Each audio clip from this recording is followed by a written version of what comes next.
Hi అండి. పప్పు తోటకూర వండుకుందాం. తోటకూర నీట్గా కడిగి కట్ చేసి పెట్టుకున్నాను. నేను పెసరపప్పు కొద్దిగా నానబెట్టి పెట్టుకున్నానండి. స్టవ్ పైన కుక్కర్ పెట్టి అందులో వేసుకుని పప్పు, తర్వాత తోటకూర టమాటా కూడా వేసాను, ఉల్లిగడ్డ పచ్చిమిర్చి కొద్దిగా చింతపండు పెట్టి ఒక 2-3 విజిల్లు ఇచ్చుకుంటే ఉడికిపోద్ది. మరో పక్కన బెండకాయ ఫ్రై కూడా చేసుకుంటున్నాను. ఈ బెండకాయ ఫ్రై మా మాయ పెళ్ళాం క్రితం అసలు తినేటోడు కదంట.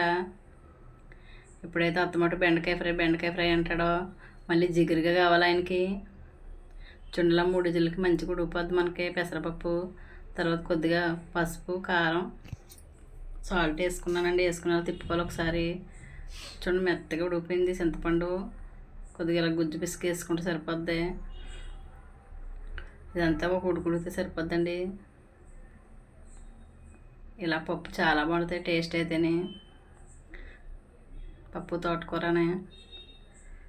పప్పు తోటకూర మీలో ఎంతమందికి ఇష్టమో కామెంట్ చేయండి. మా అక్క అనేది చంటి పెళ్ళాం క్రితం అసలు బెండకాయ కూర తినేటోడు కాదని. మా అమ్మమ్మ కూడా అనేది వంకాయ కూర బెండకాయ కూర వండుతుంటే అసలు తినేటోడు కాదు, గొడవ చేసేసేవాడంట. ఇప్పుడైతే అత్తమాట అయ్యి వండమంటాడు నన్ను. ఈ ఆకుకూరలు అయినప్పుడైతే ఆకుకూరలు కూడా తినేవాడు కదంటండి. చుండలా పోపేసుకోవాలి. మరో పక్కన బెండకాయ కూర రెడీ అయిపోయింది. మా వీడియోలు నచ్చుతుంటే లైక్ చేయండి, షేర్ చేయండి, సపోర్ట్ చేయండి.